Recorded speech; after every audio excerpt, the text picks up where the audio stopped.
क्यों मैं सुरेंद्र मिश्र बतस क्षत्रिय ब्राह्मण प्यासी खानदान MA समाजशास्त्र गोरखपुर विश्वविद्यालय गोरखपुर वर्ष 1973-74 बैच वरिष्ठ नागरिक एवं पूर्व NMS रेफरल हॉस्पिटल मैरवा। मैं आपको अपने पूजनीय तुलसीदास जी के विषय में एक अद्भुत रोचक कहानी बता रहे हैं, जिससे सुन करके मैं आपके पूरा समाज सनातन धर्म गौरवान्वित होगा। मेरे प्यारे साथी, कथाओं को सुनने से आदमी पवित्र हो जाता है और स्वर्ग मोक्ष प्राप्त हो जाता है, काम और क्रोध से मुक्ति पा जाता है। कहा जाता है हमारे तुलसीदास जी के जन्म में ही उनके 32 दांत थे और सभी बच्चियां लोग पैदा होते रोते हैं, मगर हमारे गौर स्वामी तुलसीदास जी रोए नहीं, लेकिन राम बोले, इसलिए उनका नाम एक राम बोला भी कहा जाता है। मेरे प्यारे साथियों, लोग देख करके पढ़ करके बनाते हैं, मैं पढ़ करके नहीं, क्योंकि विद्वान हूँ, अपने मुँह से वर्णन नहीं किया जाता है। मैं देखने और पढ़ने का तो मन में जो आया, चूँकि उस समय के में है जबकि कोई देखता सुनता ही नहीं था, शायद कोई नहीं देखता था। मैं इसलिए सही घटना बता रहा हूँ। कहानी हमारे तुलसीदास जी का माँ का नाम तुलसी देवी था, जानते हैं। और उनके पिता का नाम अभी इसी कहानी में याद आएगा तो बताएंगे, अच्छे बताएंगे। तुलसी देवी था। कहते हैं कि उनके छोटेपन में ही कुछ दिन बाद माँ का स्वर्गवास हो गया और कुछ दिन के बाद पिताजी का मृत्यु हो गया। अब वो बच्चा अनाथ इधर उधर भटकता रहा। मेरे प्यारे, जब भटकता रहा तो उनके पिताजी का नाम कौन पांडे जी थे, जाट के, उत्तर प्रदेश के ही थे। तो लोगों ने सोचा कि उनका बच्चे को सुधारने के लिए शादी कर दिया गया। तो जब 14 वर्ष का हुए, उनका विवाह रत्नावली नामक एक रूपवती सुंदर कन्या से कर दिया गया। जब रत्नावली कन्या से हमारे तुलसीदास जी का शादी कर दिया गया, तुलसीदास जी उस समय स्त्री में बहुत आसक्त हो गए, लीन हो गए। कहते हैं जिसका कोई नहीं सहारा, उसके प्रभु जी पालन हारा। अब स्त्री में इतना आसक्त हो गए कि उन्हें कुछ भाता ही नहीं था। किसी माँ बाप तो थे नहीं, तो इसलिए स्त्री पर बहुत आसक्त है। हम देहात के हैं, मीडियम एक घराने के हैं, तो मैं देहात का सभी बातों को जानता हूँ। तुलसीदास जी के जब रत्नौली से शादी हो गया तो उसके 8-10 दिन के बाद देहात में चलन है कि भाई बाप आ कर के लोग लड़की को नहर लेके चले जाते हैं। तुलसीदास जी के लाख विरोध पर भी वो रत्नौली को उनका भाई और पिताजी कुटुंब वाले ले करके चले गए। तुलसीदास जी बहुत ही मानते थे, इसलिए उन्हें बर्दाश्त नहीं। कहे कि जैसे मैं तड़पता हूँ वैसे रत्न मेरी पत्नी भी तड़पती होगी। माँ बाप तुलसी देवी या तो कोई था नहीं।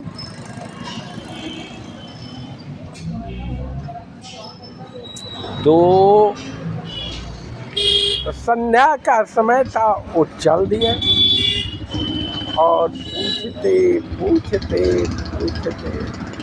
जब नदी के किनारे गए तो रात्रि को तो आप जानते हैं मल्लाह लोग छोड़ के चला जाता है नाव को उस पार बांध करके।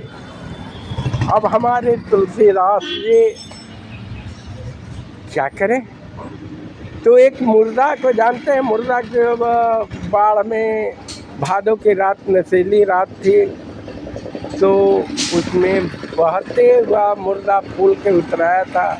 वो समझे कि मेरी रत्नौली नाव क्या व्यवस्था की है, उस पर चढ़ करके वो उस पार है। मेरे प्यारे साथी वहाँ जा कर के पूछते ढूंढते वो मायके चले गए रत्नौली के। चारों ओर आगे पीछे देखे, कोई व्यवस्था नहीं था ऊपर जाने का। एक घर में टिमटिमाती हुई दीपक जल रही थी। उन्होंने सोचा कि कोई बता दिया था कि ये रत्नौली का आपके ससुराल है। देखे तो वो समझे कि रस्सा एक लटका हुआ है, मगर वो था मोटा सांप को लकड़ करके उस पर चढ़े। जब देखते हैं कि मेरी रत्नौली है, अब उनको रत्नौली बहुत डांटती है, कहती है धिक धिक ऐसे प्रेम को कहाँ कहूँ मैं ना, हा मांस की देह ममता में ऐसी प्रीत ऐसी जो रघुनाथ में हो जात भवित। ये हाड़ मास के चामड़ा पर मलमूत्र से भरे हुए पर तू इतना प्यार करते हो, ऐसे रघुनाथ हमारे से राम में करते तो तुम्हारा और मेरा संसार का कल्याण हो जाता। अब क्या, हमारे तुलसीदास वहाँ से चल दिए, विरक्त हो गए।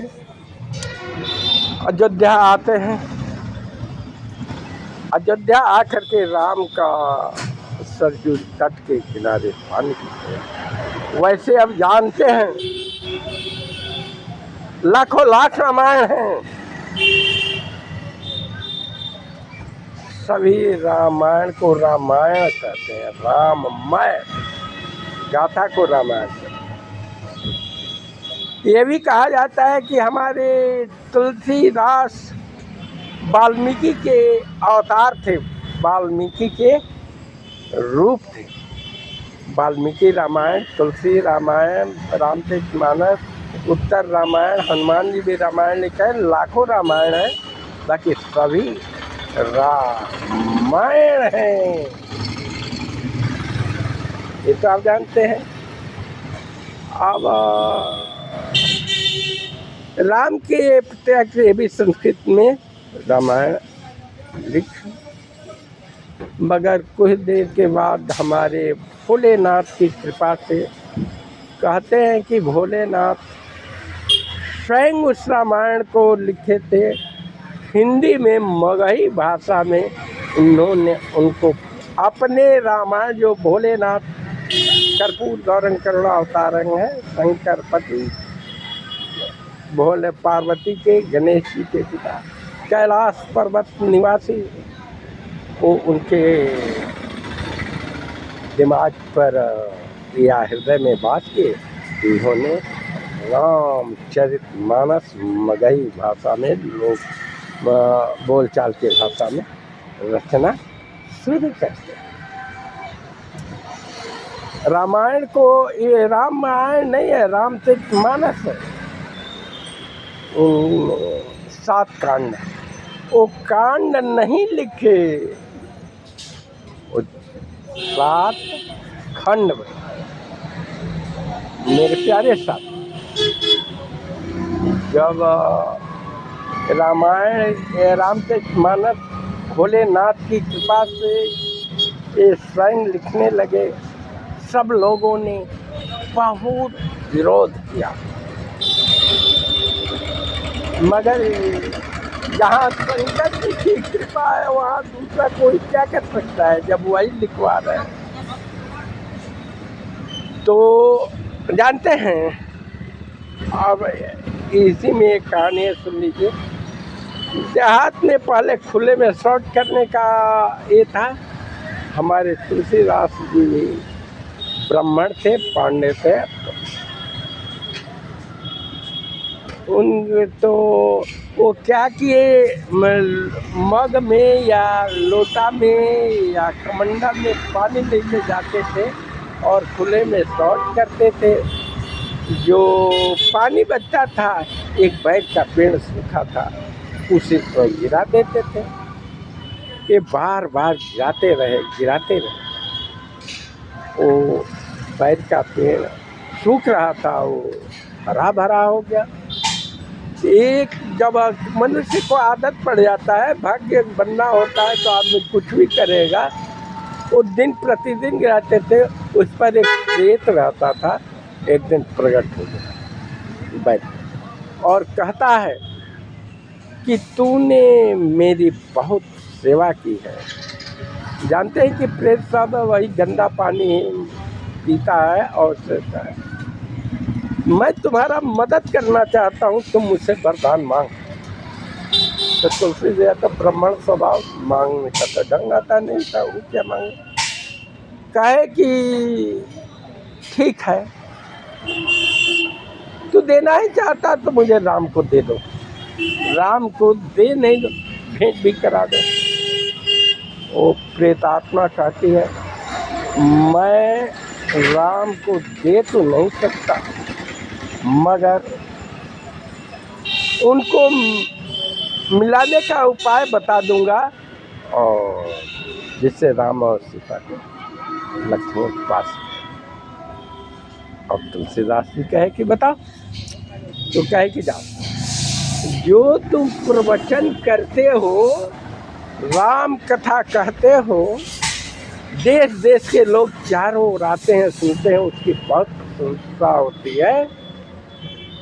उसी में जो सबसे, जहाँ राम कथा होती है, वह हमारे हनुमान जी जरूर आते हैं, और सबसे पहले आकर के सबसे बाद में चले जाते हैं। बहुत खुशी है। जो पीछे बैठा होगा, अब मच्छियाँ भिन भिनाती होंगी, उनका कपड़ा गंदा महकता होगा, कमरी ओढ़कर, वो प्रिय हनुमान जी हैं। वही तुमको राम से भेंट करा देंगे। अब तो तुलसीदास भोलेनाथ के मंदिर बनारस जाकर इसका रामचरितमानस का रचना करते थे, प्रवचन करते रह गए। पेड़ के, पीपल के पेड़ कर रहे, तो अब उनका तो ध्यान था वही जो प्रेतात्मा बताई थी। करते करते पीछे देखे थे, एक आदमी मैला कुचैला कमला कम्बल ओढ़ करके मिर्चियाँ भिनभिना रहे थे। उनके पैर जाकर के पड़ जाते, तो वो कहता है हनुमान जी की कहा, अरे हम तो डोम हैं, ये क्या कर रहे हो तो कहे नहीं, तू हनुमान हो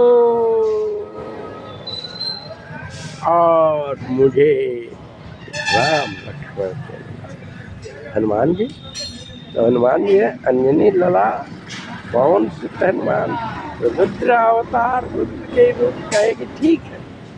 उन्होंने अपने रूप में प्रकट हुआ और कहा कि जाओ। तो तुलसीदास जी के पास तो कुछ था नहीं, था कहते हैं चंदन, ब्राह्मण का लड़का गरीब थे, चंदन रगड़ते थे और सबों को राम के रूप में तिलक लगाते थे। हनुमान जी तोता के रूप में जो सुग्गा करे परे बाप पैरेड पैरेड तोता के रूप धारण कर लिए और गए, है ना। तो कहे असी घाट के तीर पर भई संतन की भीड़, तुलसीदास चंदन रगे तिलक लेत रघुवीर श्यावर। अब हनुमान जी तोता के रूप में कहे, और तुलसीदास जी को बता चुके थे। तुलसीदास दौड़ करके और राम के चरणों में पड़ जाते हैं। वो तो जानते नहीं, बाकी हनुमान जी ही बताए। अब हनुमान जी पहले राम से मिले, फिर लक्ष्मण से, माँ सीता से मिले। वही कहे कि ठीक है, तुम मेरा वर्णन लिखो, मैं तुम्हारे जिह्वा पर साक्षात हो रहा हूँ। और उधर शंकर हमारे भोलेनाथ की कृपा थी, जो कि लिखे थे, माँ सरस्वती उनके जिह्वा पर प्रकट हुई और रामचरित मानस की रचना वो किए। लोगों ने उनको बहुत विरोध किया, बहुत क्या कह कि ये है। अंत में भोलेनाथ सभी रामायण को लिखा गया राम ने, और ऊपर इनके रामचरित मानस को लिखा गया और दरवाजा बंद किया गया तो सुबह खोला गया तो लिखा था सत्यम शिवम सुंदरम, सबसे सुंदर। इसको ऊपर भगवान नाम कर दिए थे और तभी से रामायण के ये है। मेरे प्यारे साथियों,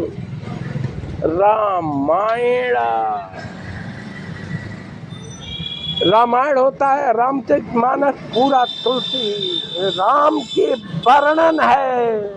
सातों कांड नहीं, 7 छंद इसमें हिंदी में मगही भाषा में देश में बोला जाता है। तो वो अपना संस्कृत में लिखे थे तो सब छोड़ छाड़ त्याग दिए, हिंदी में लिखे। इसमें उनके बाल रूप से लगाए अंतिम वर्णन है। कहा जाता है तुलसीदास का सावन शुक्ला सप्तमी जो शरीर श्रावण शुक्ल के पक्ष में